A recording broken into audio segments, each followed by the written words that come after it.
Good morning, good afternoon, and good evening. Welcome all of you to this live program at Orthopedic Principles. Today, our guest of honor is Dr. Michelle Ruiz from Mexico City, Mexico. Dr. Ruiz was appointed as attending physician at the National Institute of Rehabilitation in Mexico after finishing a sports medicine fellowship in the US. He's a founding partner and attending physician at the Traumatologia Deportiva de Mexico, where he's also the co-director of the Sports Medicine and Shoulder and Elbow Surgery Fellowship. He serves as associate editor for the Acta Orthopedica Mexicana and Shoulder and Elbow, and also as editorial member for the Orthopedic Journal of Sports Medicine and Sports Medicine and Arthroscopic Review. He's currently the president of the Mexican Society of Shoulder and Elbow Surgery. If you've noticed, Dr. Michelle has lectured on our channel in the past. So today it's my great honor to bring back Dr. Michelle Ruiz for this wonderful live program. Over to you, Michelle. Thank you very much, and the honor is mine. Thank you very much. This is my third appearance in Orthopedic Principles, and I'm very excited to share my my experiences in this topic. And I wanted to title this presentation, "What to Do When a Rotator Cuff Injury Cannot Be Repaired." So I want to be very clear about the difference between a massive and irreparable rotator cuff injury, because a massive injury is not irreparable by definition, and an irreparable injury is not massive by definition. So the repairability of a rotator cuff injury is given mainly by these three factors. First of all, the fatty infiltration of the muscle belly of these muscles. Of course, also the muscle atrophy. And a third factor that is called proximal migration of the humeral head. So if we have significant fat infiltration, significant muscle atrophy, and significant proximal migration of the humeral head, we can say with pretty much confidence that this tear is going to be irreparable without taking into consideration if it's affecting one, two, or more tendons.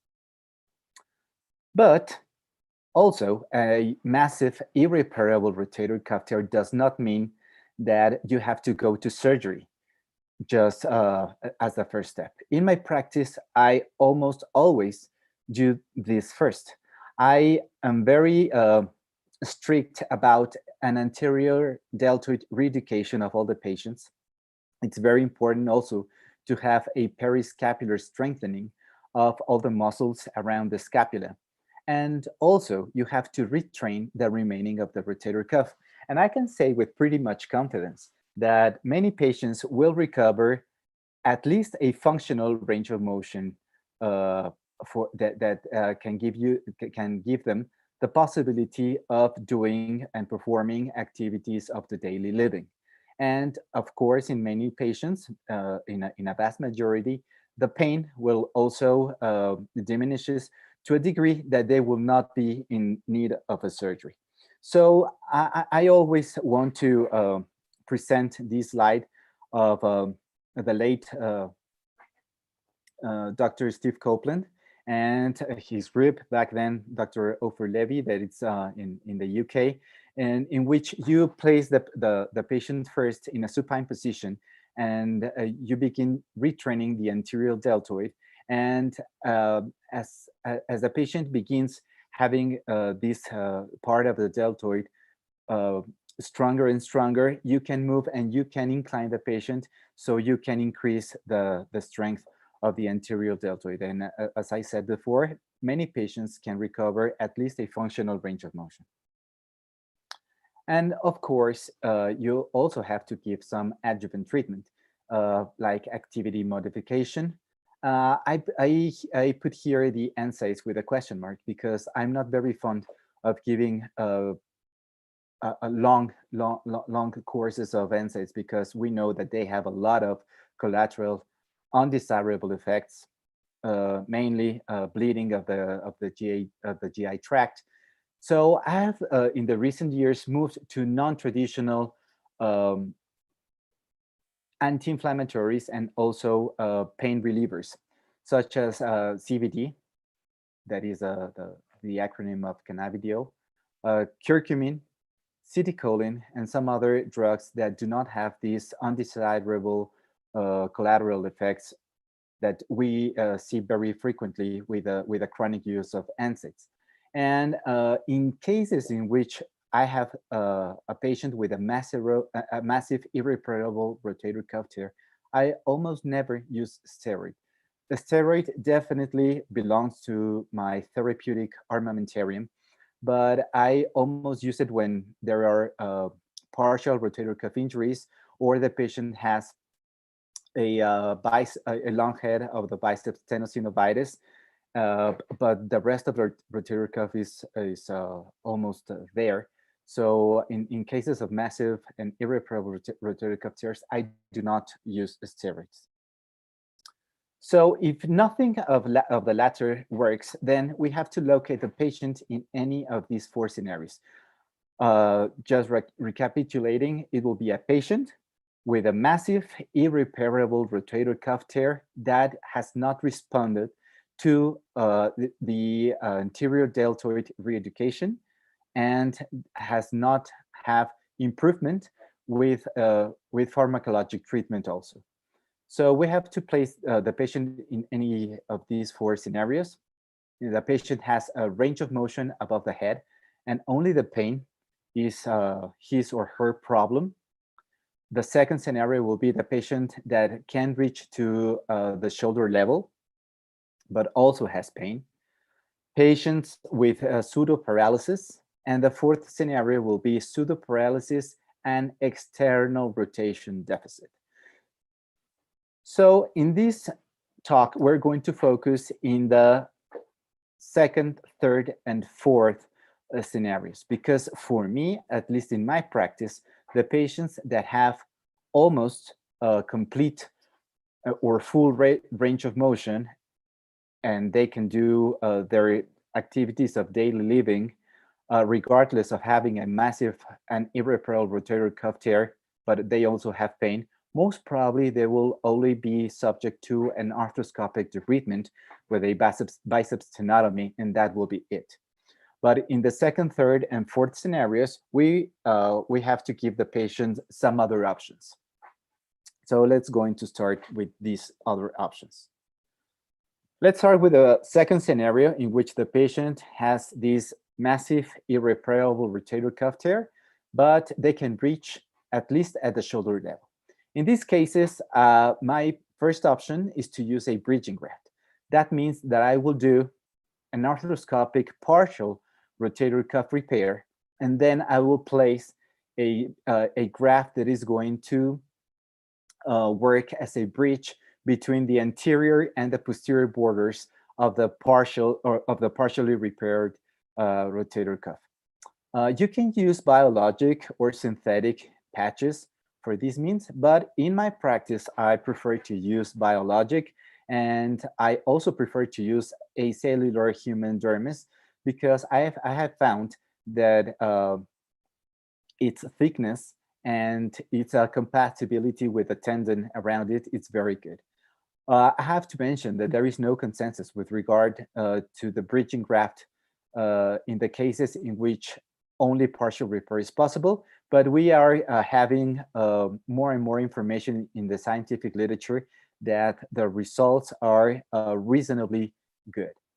I used this technique particularly in patients that are like labeled in these borderline cases. I mean, patients that you could think that you could do a complete rotator cuff tear, but maybe it's going to be very tense, bringing all the tendon to the footprint. And I prefer to do a partial rotator cuff repair, just bringing more than enough to just reach the medial border of the rotator cuff footprint, and then placing this biologic bridging graft.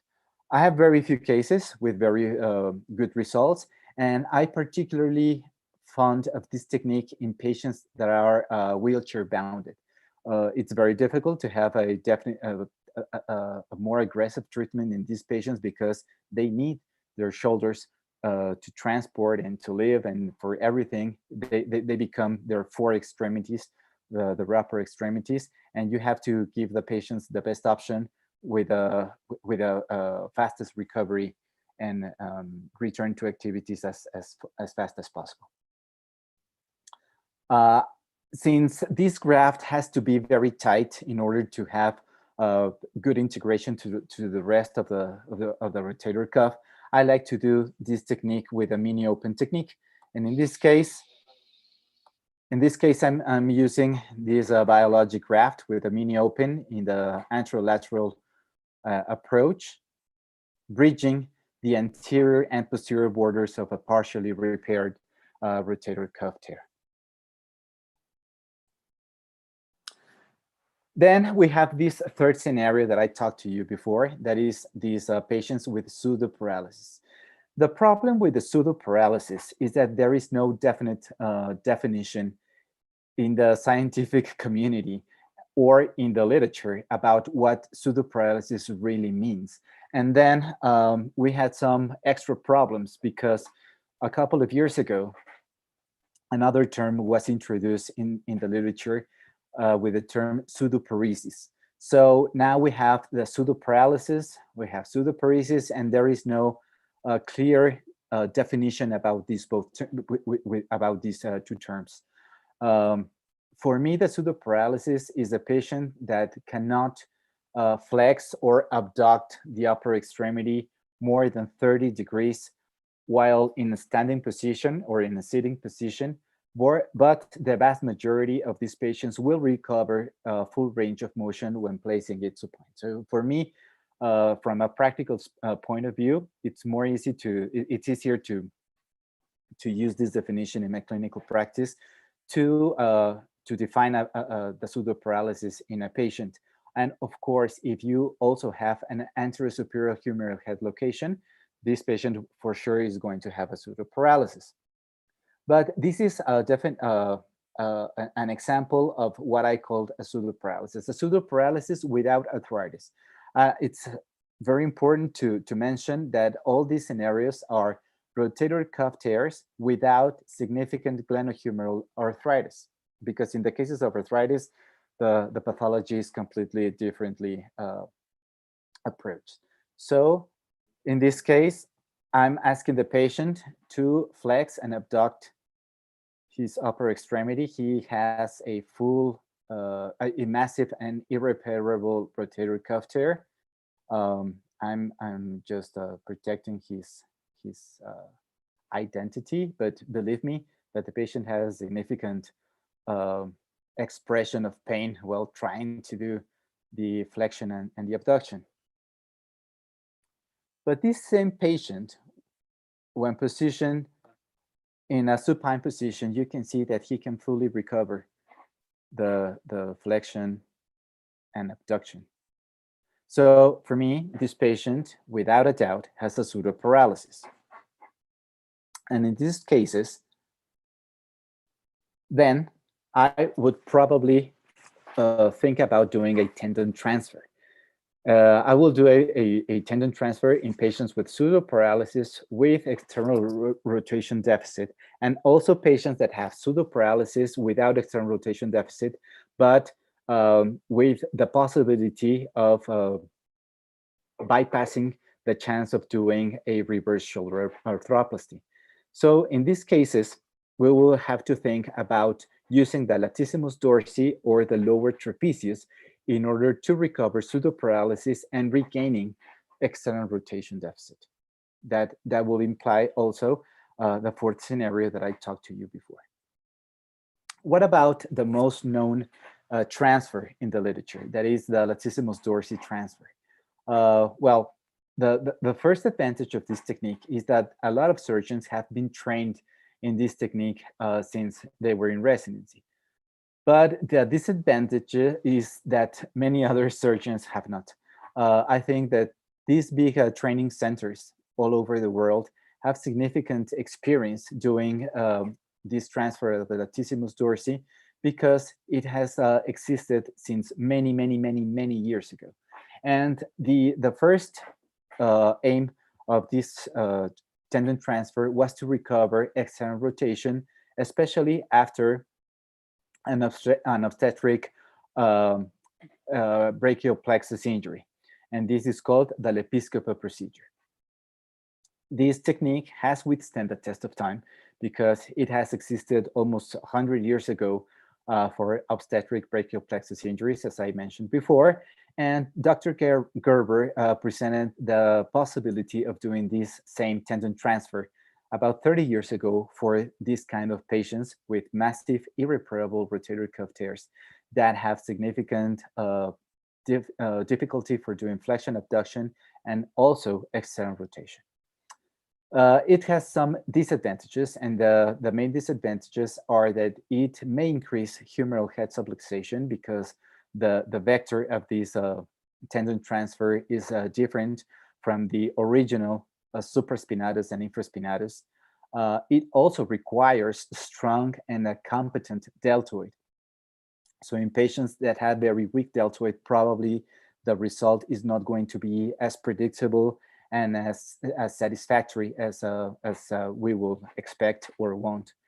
And it requires feedback because we have transformed with the transfer a tendon that originally does internal rotation to do an external rotation. So especially in patients that may have some difficulty with this brain plasticity, it may be somewhat difficult to retrain this transfer for doing what we want.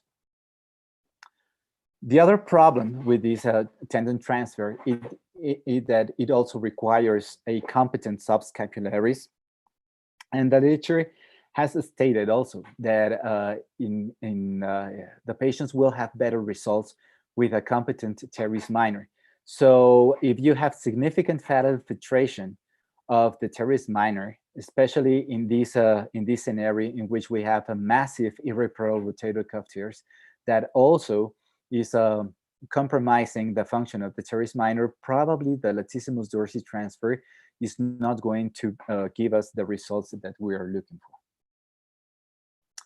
for. This is an image that states very well where is the position and also the vector of the latissimus dorsi. So you can see that it originates on the back of the body and then turns and inserts on the anterior part of the humerus. Therefore, it is a very important internal rotator of the shoulder. In the cases of transfer, we have to disinsert this tendon and pass it from the front to the back and then replacing it on the posterolateral part of the humerus in order to become an external rotator. The other problem is that, especially in surgeons that do not have a lot of experience in this technique, you may be a little bit confused about which is the tendon of the latissimus dorsi and the teres major. So in some cases, you can inadvertently tenotomize both tendons at the same time, and then the patients may have some difficulty having an internal rotation after doing this transfer because you are decreasing the number of tendons that are going to do the internal rotation of the shoulder. And also, you can see that the latissimus dorsi is a huge muscle. So if you place it in not the optimal position in the posterolateral part of the humeral head, you may have some inferior subluxation of the humeral head just because of the line of pull of this tendon. And there are also some other problems with the latissimus dorsi because due to its position, there are a lot of very important structures that you can damage if you are not very experienced in this technique. You can see in the first picture on the left, which is the course in like it's a purple color. You can see which is the course of the median nerve, that it goes anterior and a little bit medial to the latissimus dorsi tendon. Then you can also see the course of the musculocutaneous nerve that is medial to the median nerve, and it's closer to the muscle belly. And finally, the course of the radial nerve that goes just behind the muscle belly, and then it courses very near to the tendon of this latissimus dorsi. So if you are not very familiar with this anatomic area, you can damage these structures. And the problem are not only the nerves, but also the arteries that go very near this tendon. You can see here, which is the course of the axillary artery that is very near to these nerve structures, and also very near to the muscle belly in the transition to the tendon of the latissimus dorsi. So also, if you are not very familiar with this area, you can do significant damage to the patient. So if you're going to do a latissimus dorsi transfer, it's a very good option. As I said, it has withstand the test of time. But definitely first, you have to do a training in a wet lab and do some dissections before translating your knowledges to the patient. So you can see here, of course, this is a cadaver dissection. You can see here the course and the insertion of the latissimus dorsi. Here with yellow loops, we are identifying also the course of the axillary nerve. We are also retracting the medial, the radial, and the musculocutaneous nerve to medial. And you can see that you are pretty close to all of these structures. So if you are not familiar with this area, and on top of that, you have a bleeding surgical field, you can be very confused about what you have to protect and what you have to cut, and you may do significant damage to the patient. So I'm not saying that you must not do this transfer. It's a very good option, but definitely you have to have a lot of familiarity with the area. And then you have to translate your anatomic knowledge to the patient. And in this case, we're doing an axillary approach to this patient. We're using these blue loops for identifying the vein, a red loop for identifying the artery, and yellow loops for identifying all the nervous structure, because once you have all these vital structures identified, you can do the tenotomy in your first cases very safely. You can see here with my cursor, which is the course of this latissimus dorsi transfer, and you can do it from axillary or even an extended deltopectoral approach with very safely, having a very good view. But in the end, this is another problem with a latissimus dorsi transfer, that, as we said before, it's a huge muscle belly, but it's a relatively thin and frail tendon. And you have to have very strong sutures in the tendon so you can have a very good grip of the musculotendinous unit. It's a thin tendon, so you have to manage it with a lot of care, so you are not going to injure it before placing it in the desired transferred position. And also, you have to be very cautious on how you fix it into the proximal humor. So you can do it with a tunnel. You can do it onlay only with suture anchors. There are a lot of options, but you have to take into consideration that the tendon is relatively thin and also relatively frail.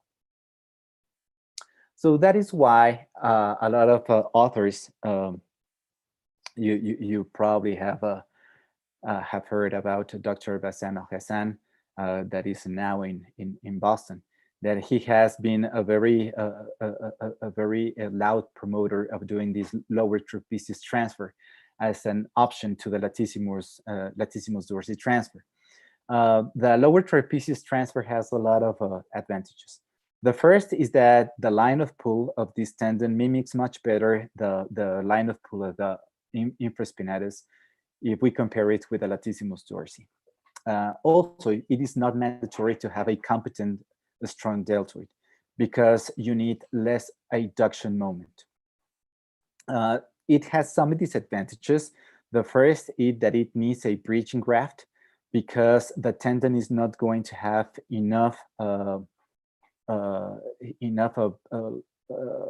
longitude in order to reach the humeral head. So definitely you need a bridging graft. And this may represent a problem in some cases because if you have access to Achilles tendon allograft, you can use it without any problem. But if the possibility of having allografts is limited or none, then probably you have to use some other options, such as hamstrings, that may be a little bit more difficult to manage to do this bridging graft. Also, if we compare it to the latissimus dorsi transfer, definitely we have very few studies that can tell us what will happen with the transfer on the medium or long term after doing the surgery. And at this moment, there are relatively few surgical centers that are doing it on a routine basis. And also, we have to mention that as any other surgery, it needs a new learning curve as any other technique. But it also has two other advantages over the latissimus dorsi. The first is that it does not require a competent subscapularis, and it does not require a competent teres minor. We can see here all the lower trapezius. And if we compare the line of pull of the trapezius to the infraspinatus that we can see on the picture on the right, we can see that the line of pull is very similar. And that is why it has been proposed, this option, as a very good option for regaining the infraspinatus function. Here we are outlining the lower trapezius, and we compare it with the line of pull of the infraspinatus, and we can see that it's very similar. And it also is very safe from the point of view of damaging some neurological or vascular structures in this area. So in my clinical practice, I'm increasingly performing this tendon transfer in these type of patients with massive irreparable rotator cuff tears with pseudoparalysis and external rotation deficits. And the main reason is, to be honest, that my latissimus dorsi transfers were very unpredictable in terms of good results on the medium and long term. So I shifted to this lower trapezius transfer. And it has not been a very easy learning curve because I had some problems with my first cases in terms of which was my optimal patient surgical positioning, which will be my optimal upper extremity positioning at the time of graft fixation. I have also moved from doing an open or mini open fixation of the graft on the humeral side to doing this transition to an arthroscopic technique. And you also have to be very cautious and be very patient about having enough time to have graft healing on the humeral head. So this is a technique that takes significant more time than doing a conventional rotator cuff tear repair. So this is my first case. I was not very familiar with the area, so I decided to place my patient in a prone position and position in the upper extremity with flexion and neutral external rotation. It was, if we turn 90 degrees, the picture, we can see that it's almost the upper extremity positioning that I will want. And I decided to do this because for me, it was easier to have a very clear identification of the lower trapezius tendon insertion into the scapular spine. And it was very easy, but in the end, I found it that the fixation on the humeral head was very, very difficult because the positioning was completely different from what I was used to.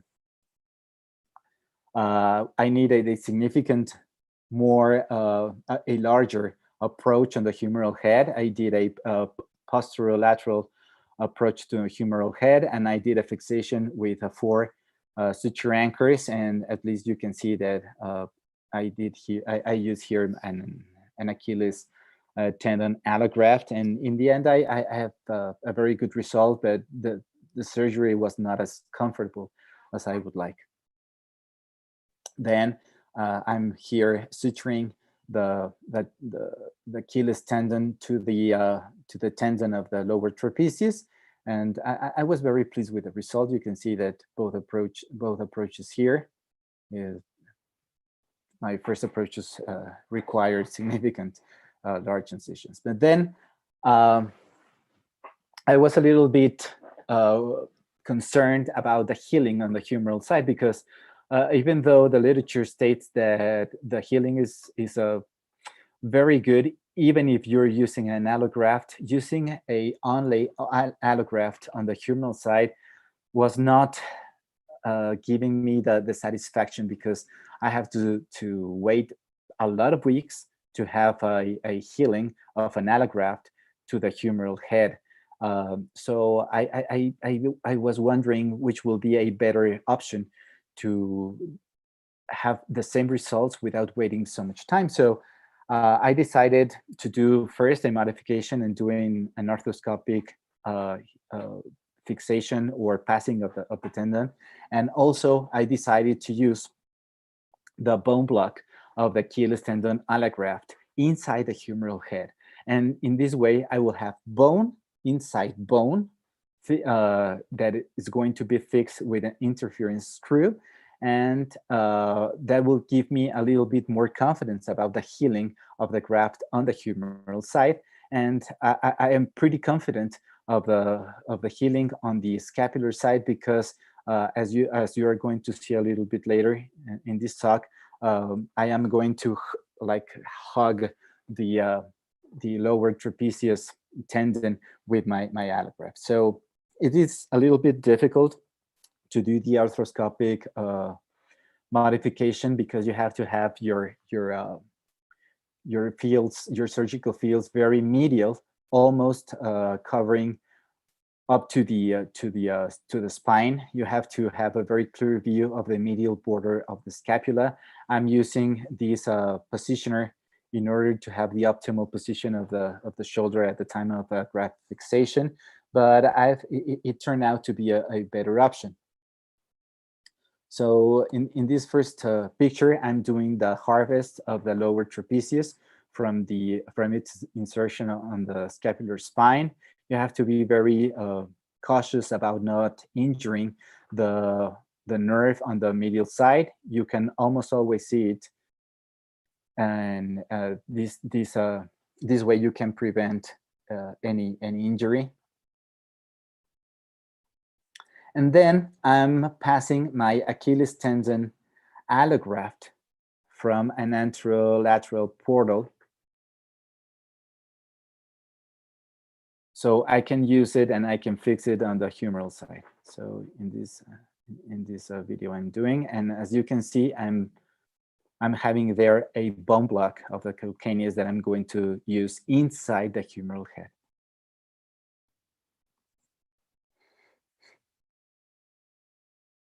And then I'm fixing the bone block inside the humeral head with a biocomposite interference screw.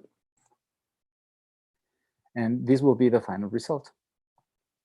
You can see that I'm doing external rotation and of the upper extremity, and the lower trapezius is moving also with the Achilles tendon allograft. So right now I'm doing a third modification of trying to avoid this relatively large incision in the anterolateral part of the shoulder, and I'm doing a smaller incision, just as a lateral arthroscopic portal. I'm recovering with an arthroscopic technique the bone block and just pushing it inside the tunnel.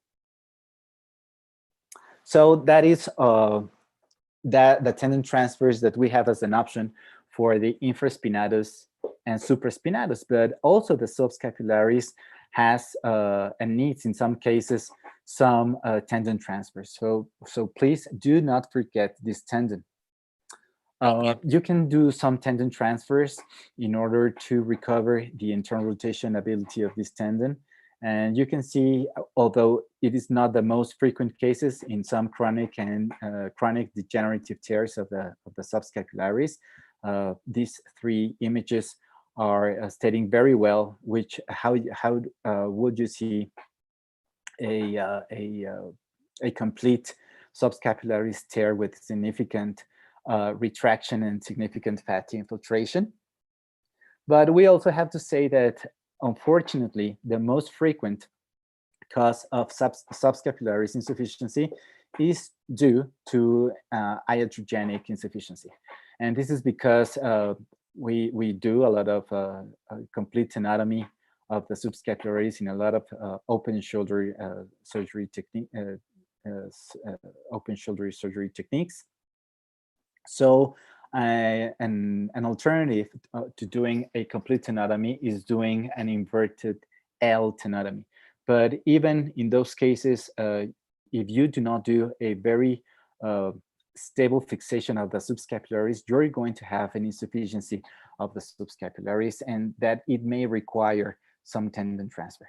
So what tendon can you use for these subscapularis insufficiency tendon transfers? Well, I use the pectoralis major. You have to have an insufficiency of the subscapularis in order to take into consideration this possibility, but also there you have to have no static subluxation, meaning that the position of the humeral head has to be centered in the glenoid. If you're beginning to have this anterior-superior escape of the humeral head, definitely that patient is going to have a very bad result, even with the best performed from the technical point of view technique. So you can see in the literature that some authors argue that it will be enough to do only the sternal portion of this pec major tendon transfer. But in my practice, I prefer to do both the clavicular and sternal portions of the pectoralis major in order to have a very good line of pull.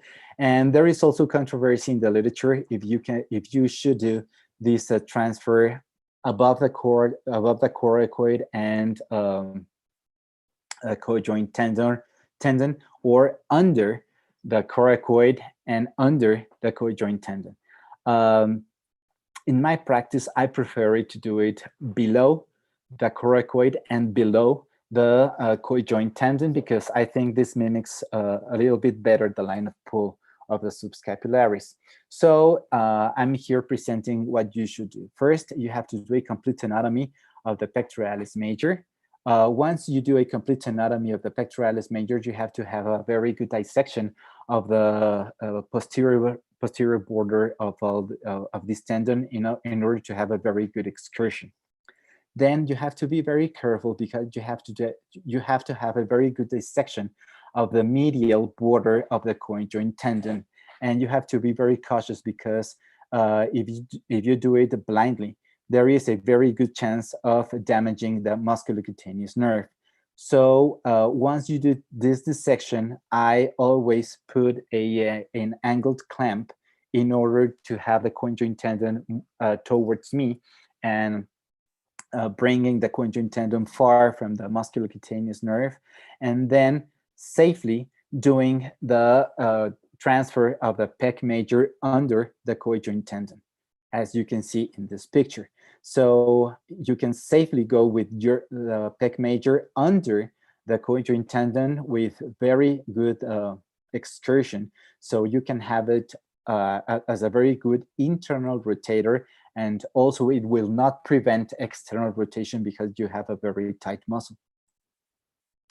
And in cases of subscapularis injury due to a anatomic shoulder arthroplasty, and especially in those cases in which there is no subluxation of the humeral component, you can do it with very good results. You can see here the transfer of the pec major with in a patient that has a subscapularis insufficiency with a anatomic shoulder arthroplasty with very good results without impinging on the musculocutaneous nerve or even the cojoint tendon. And in the recent years, also it has been proposed to have a latissimus dorsi transfer as a better option to the pec major transfer. I have to say that from an anatomic point of view, it makes more sense to make a latissimus dorsi transfer than a pectoralis major transfer, because definitely it mimics so much better the line of pull. But if you remember the slides that we saw before, there are a lot of structures that can be damaged during this surgery. The other advantage is that the latissimus dorsi, as we know, is an internal rotator. So you're going to transfer a tendon that is already doing the same, that is performing the same function as the subscapularis. But definitely is technically much more demanding than doing a pectoralis major transfer. The pectoralis major transfer, I think, that also has withstand the test of time in terms of having very good results. You have to remember the slides that we see before. There are a lot of potential risks for having a neurovascular iatrogenic injury.